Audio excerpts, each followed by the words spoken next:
Bună, Penny și micuțo Penny! E ziua ta? V-ați decorat complet! Oh, exersați pentru concursul de talente mamă-fică? Ce interesant! Ia să vedem ce ați pregătit pentru spectacol!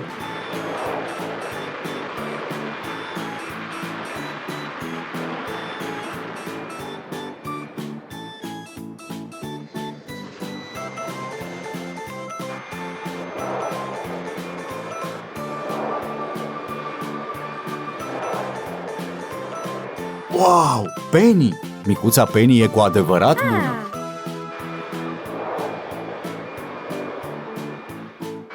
Ia te uite ce interesant! Oh, nu! Tocmai au intrat la motor! Oprește motoarele, micuțo Penny, și încearcă să aterizezi ușor pe pistă!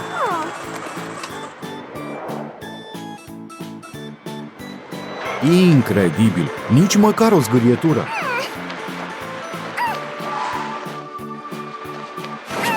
Cred că m-am grăbit. Bun. Pare doar o îndoitură. Nimic din ce Tom n-ar putea repara. Hai să-l chemăm.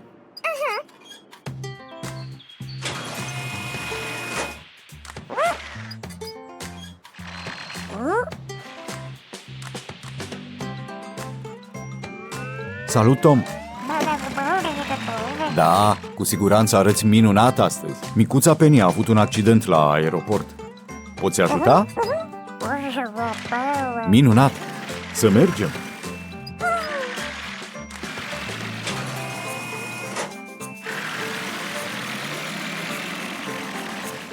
Micuțo Penny, Tom a venit să te ajute.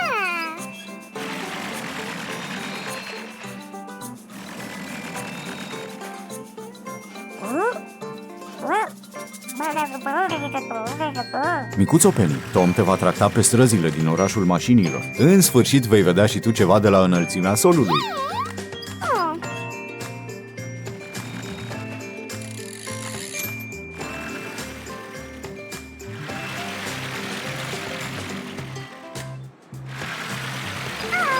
E ciudat să vedem un avion pe străzi, micuțo Penny.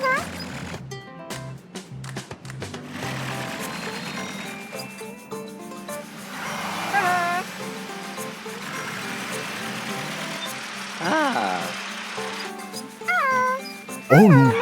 Nu din nou!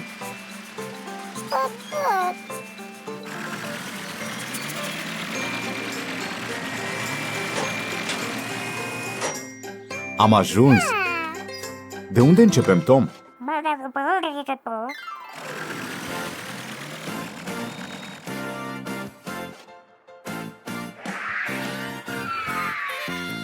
Pentru a fi îndepărtate ne trebuie foarfecă.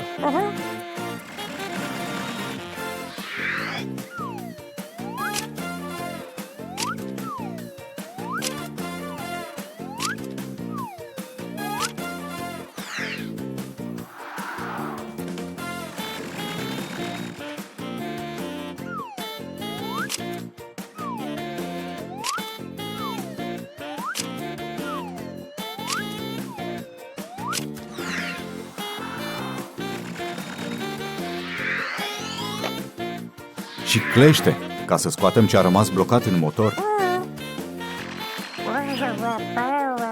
Micule Tom, trage tu de un capăt în timp ce tatăl tău trage cu cleștele. Ține bine de tot, micule Tom.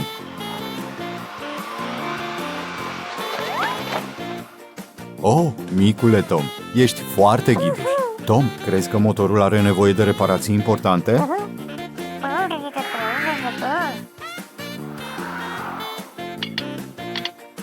Totul arată ca nou. Tom, și acum ce urmează? Aripile îndoite?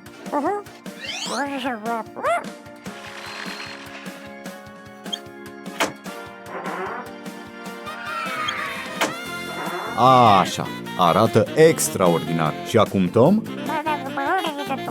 Ai o surpriză pentru micuța Penny? Wow! Fum roz pentru spectacolul aerian, micuțo Penny. Îți place? Cred că acum ești gata. Ar trebui să testezi rezervoarele de fum în drum spre aeroport.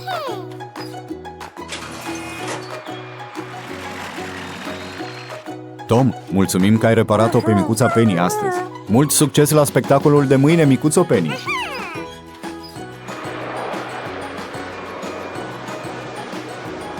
Fantastic! La revedere tuturor! Ne vedem data viitoare! Bună dimineața, Ethan! Bună dimineața, Billy! Voi doi sunteți ocupați ca de obicei. Ce vrei să faci cu tot nisipul ăla? La locul de joacă, mașinuțele se vor bucura să vadă asta.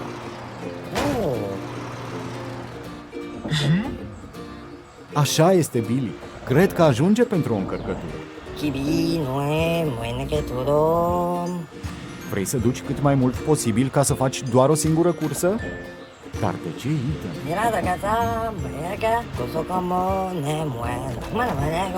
Vrei să lași nisipul și apoi să dai o fugă repede până la patiseria lui Carrie înainte să închidă?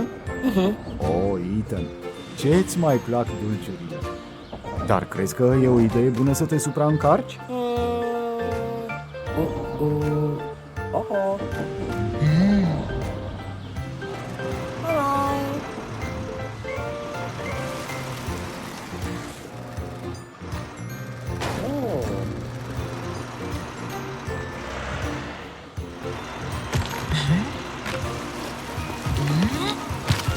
Ethan, pierzi nisip pe acolo. Da?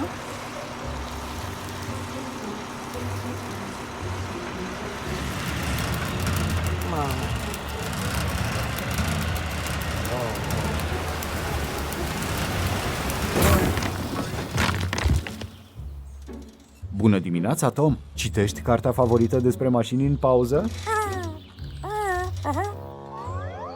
Sunt cumva dulciuri de la Carrie? Păi, Tom, nu o să-ți vină să crezi. Dar Ethan tocmai a pierdut o încărcătură de nisip pe șosea. Asta pentru că se grăbea să ajungă la Carrie ca să-și ia și el dulciuri.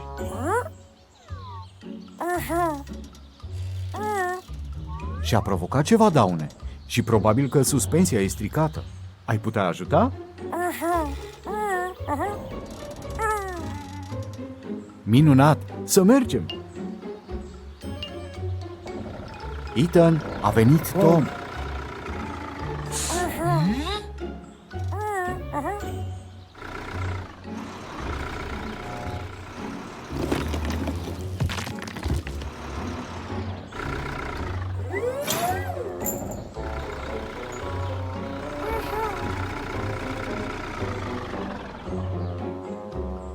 Bună, micule Tom!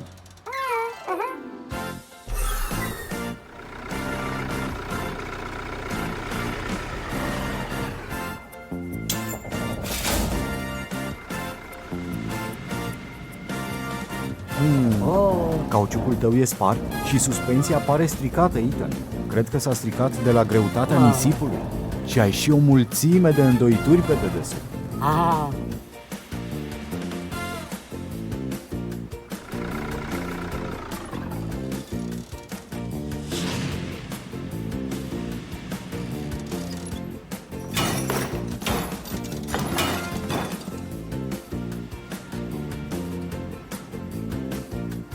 Ia uite, se pare că ai îndreptat niște îndoituri, Tom. Ce urmează?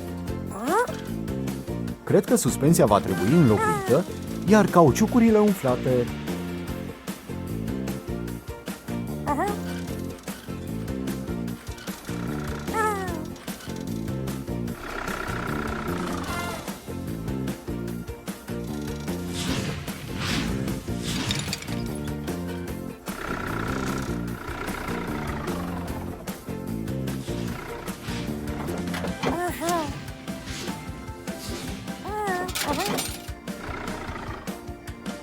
Vei putea fi mai săltăreț, Ethan, cu arcurile cele noi de suspensii.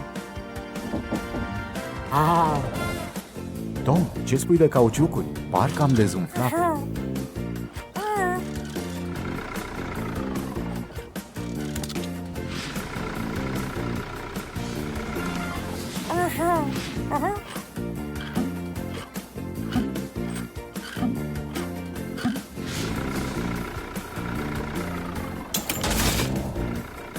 Asta este. Ești gata, Ethan. Acum te poți întoarce să îți termini treaba așa cum trebuie.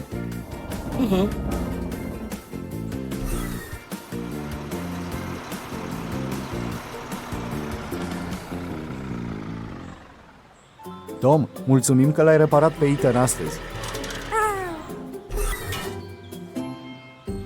Ethan, micul Tom are ceva pentru tine. Oh.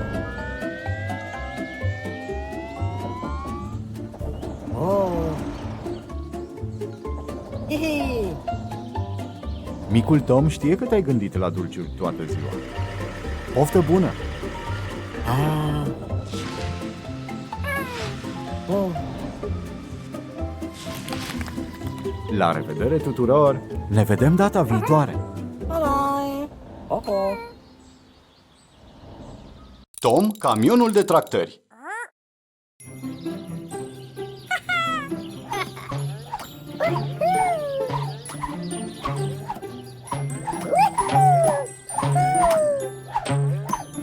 Bună, băieți! Văd că vă distrați de minune. Ce e sunetul ăsta?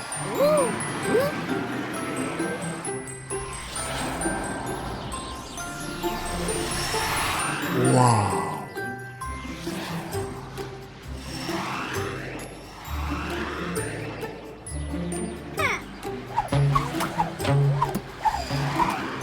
Nu uitați funia, băieți!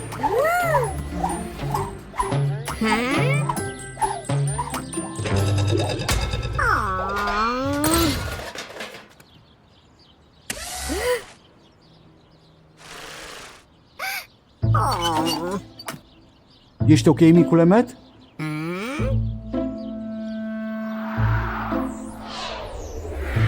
Mai bine l-am chemat pe Tom, camionul de tractări.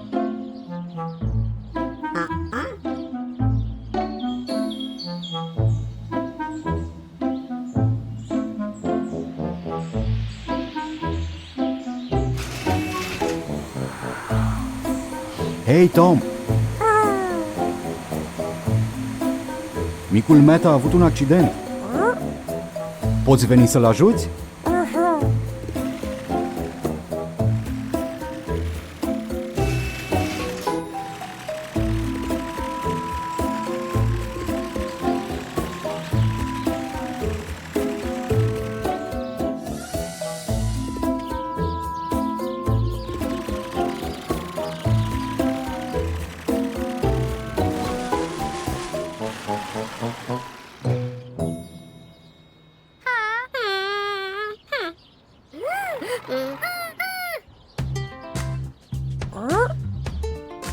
Nu vă îngrijorați, băieți.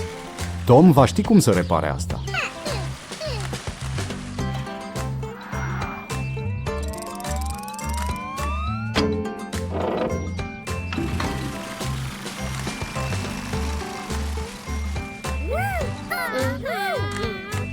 Ce s-a întâmplat, băieți?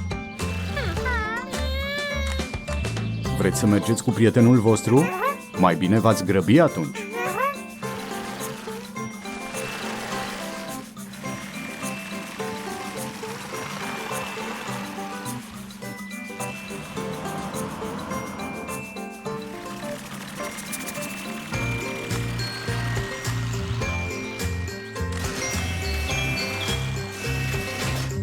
Așteptați aici, băieți. Micul Matt se va întoarce la joacă imediat.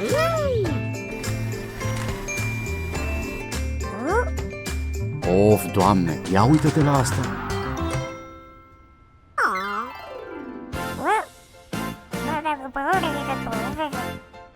Nu te îngrijora. Tom va găsi înlocuitorul perfect.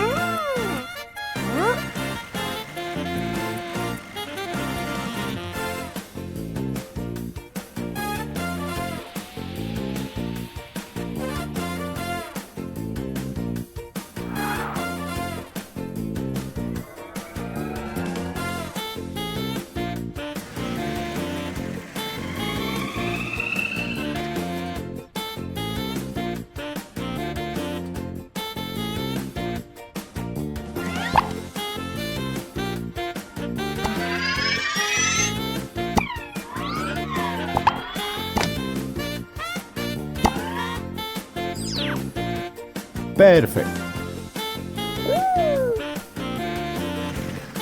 Ce mai putem repara, Tom? Ce spui de o nouă oglindă laterală?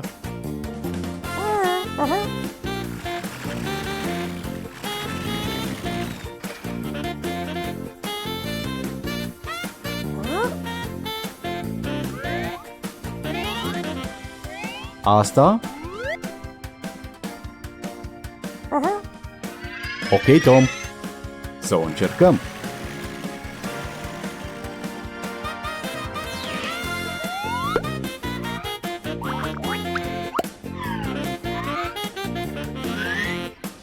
Bună treabă, Tom. Asta e tot? Înțeleg. Se pare că ai nevoie de o sirenă nouă, micule Matt. O poți folosi ca Tom să audă? Ei bine, Tom, ce crezi?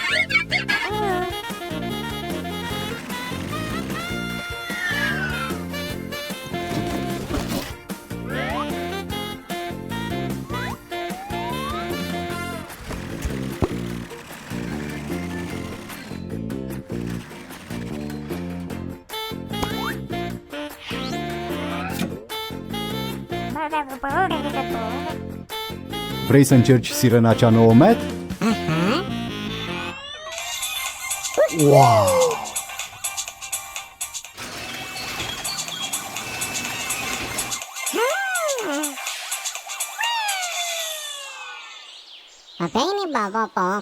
Mulțumim, Tom!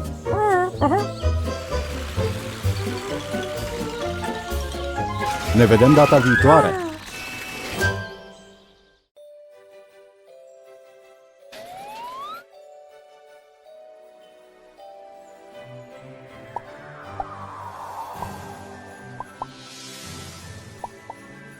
Bună seara, Tom! Ce brad de Crăciun frumos!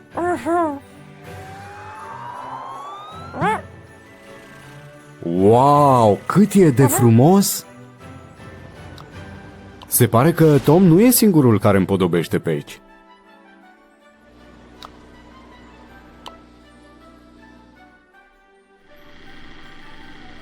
Salut, Chuck! Ce mai faci? Decorezi străzile din orașul mașinilor pentru Crăciun? Așa mă gândeam și eu.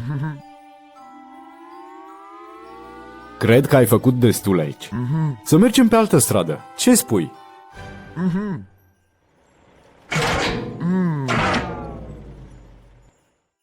Oh, nu! Chuck! Ce se întâmplă?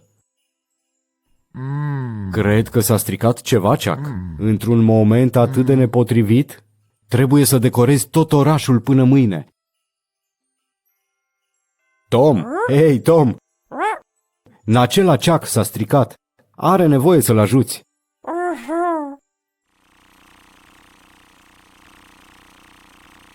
Repede, Tom! Trebuie să decoreze tot orașul până mâine dimineață.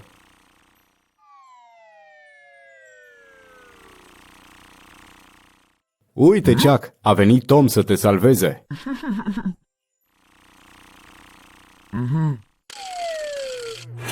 Bun, acum la garaj, Tom.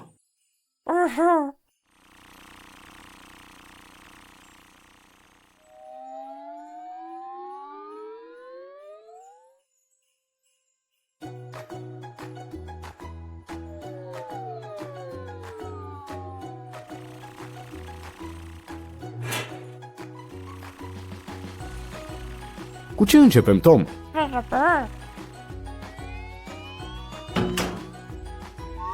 Motorul arată ciudat, nu-i așa, Tom?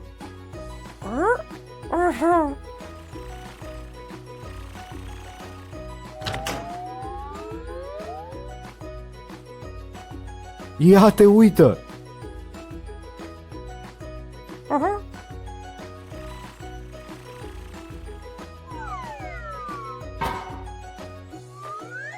Ăsta nu e rezervor de combustibil?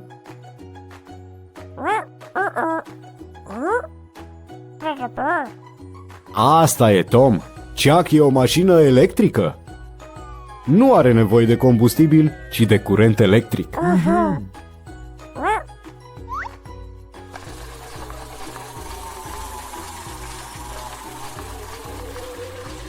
Din păcate, Tom are o singură priză. Așa că hai să scoatem luminițele astea.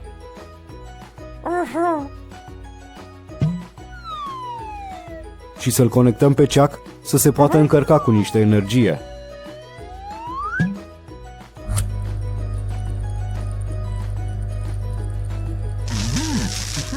A funcționat, băieți! Ha, ha, ha! E minunat! Sigur, Chuck, nu e timp de pierdut. Să ne întoarcem în oraș și să terminăm de iluminat străzile pentru Crăciun. Tom, ai vrea să-l ajuți pe Chuck și la asta?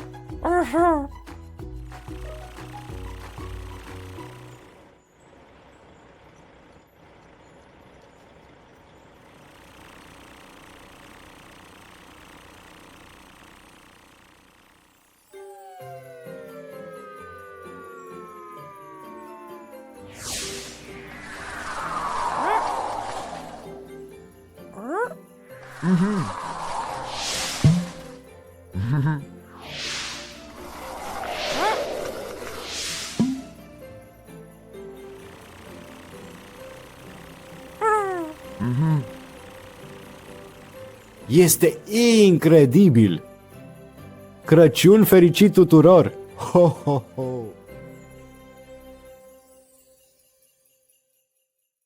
Tom, camionul de tractări.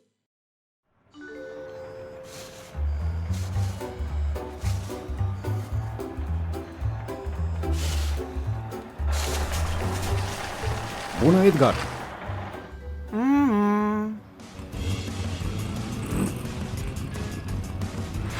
Wow! Încetinește, Tyler!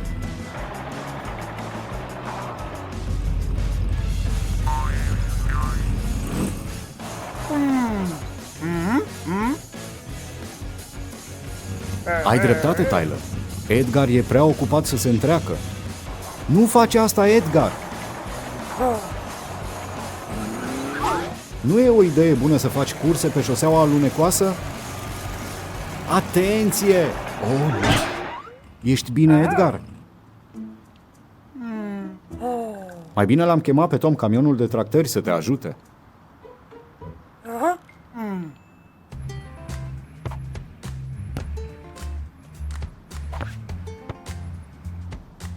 Bună, Tom! Bună, micule Tom! Vă distrați, băieți? Tom, Edgar are o roată stricată. Puteți ajuta? Minunat! Să mergem!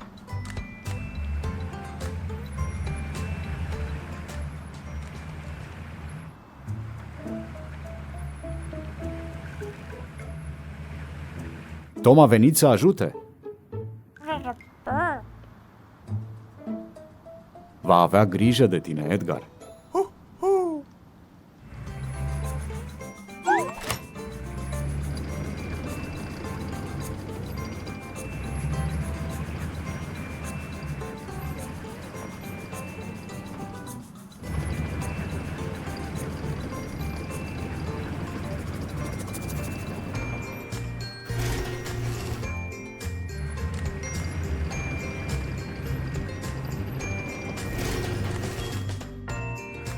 Cu ce vom începe, Tom?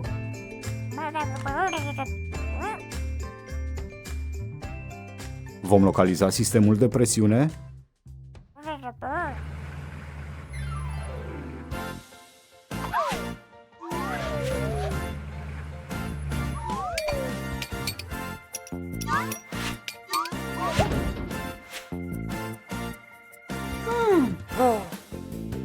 Da, șenile care să înlocuiască roțile lui Edgar.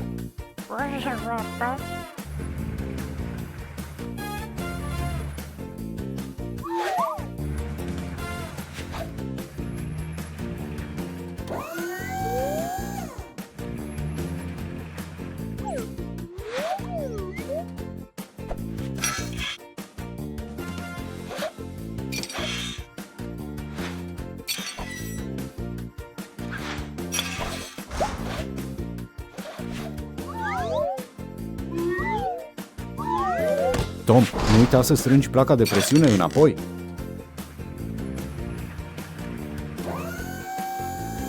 Ce-l va face pe Edgar să se simtă mai bine, Tom?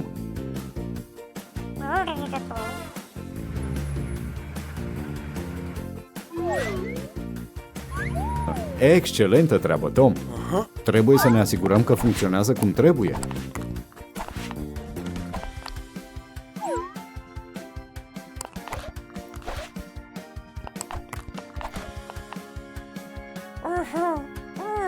Te poți întoarce la muncă acum, Edgar.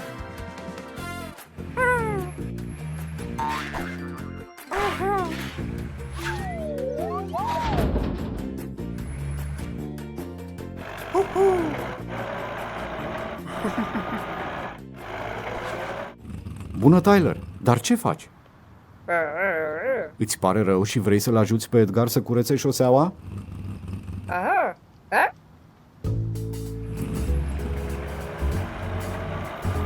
Băieți, ce-ați spune de un fotbal cu micul Tom? Puteți curăța șoseaua mai târziu?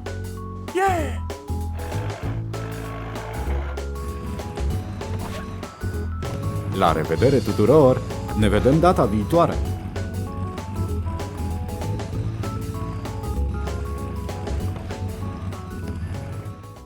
Tom, camionul de tractări.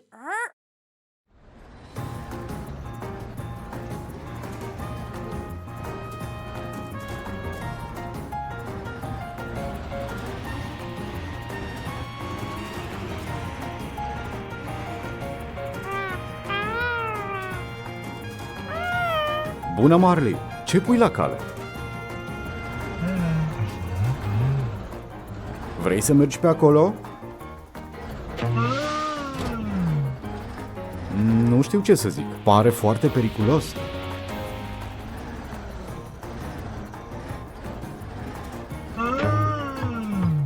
Asta nu sună bine. Uf, Marley, ești bine? E un lucru bun că ești aici, micule Tom. Marley are nevoie de ajutor. Îl poți chema pe Tom?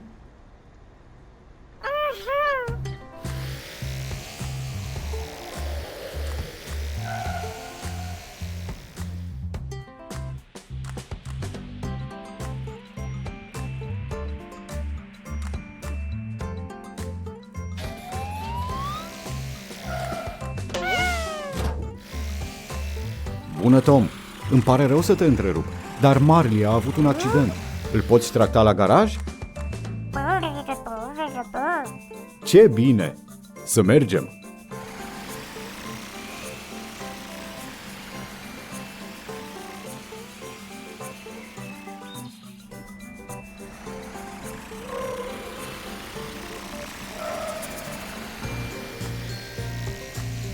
Nu te îngrijora, Marley. Tom te va duce la atelierul său pentru reparații.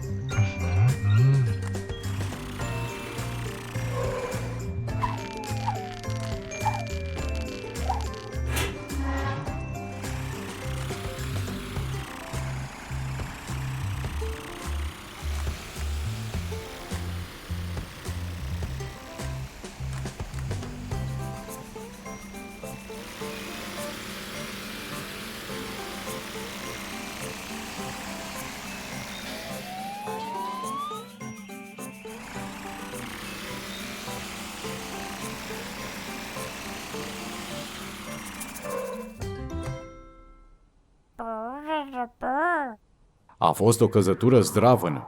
Crezi că poți repara cu totul? Cu ce începem, Tom?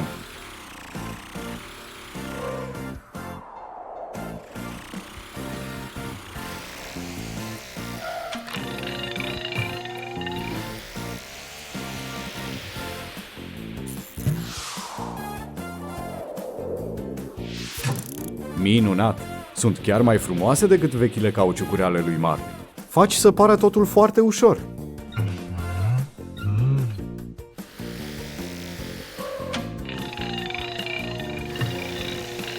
Arăți minunat, Marley. Wow! Ce ușă mare! Oare ce se ascunde acolo? Oh! Va fi perfect pentru cascadoriile lui Marley.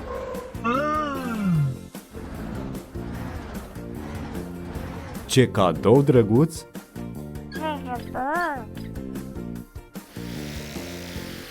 Oh, uite, micul Tom are și el ceva pentru tine. Cred că ar putea fi cel mai mare fan al tău, Marley.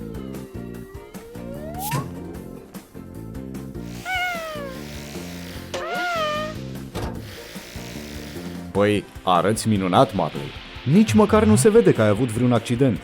Mulțumim pentru ajutor, băieți. Ați fost extraordinari. Deci, acum că ești gata reparat, ești gata să mergi la distracție?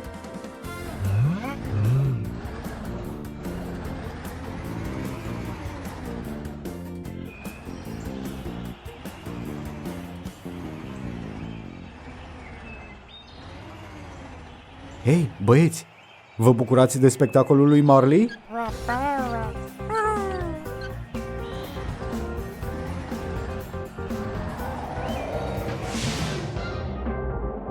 Wow! E cu adevărat impresionant! Suntem foarte fericiți că poți să-ți faci spectacolul din nou, Marley! La revedere, prieteni! Ne vedem data viitoare!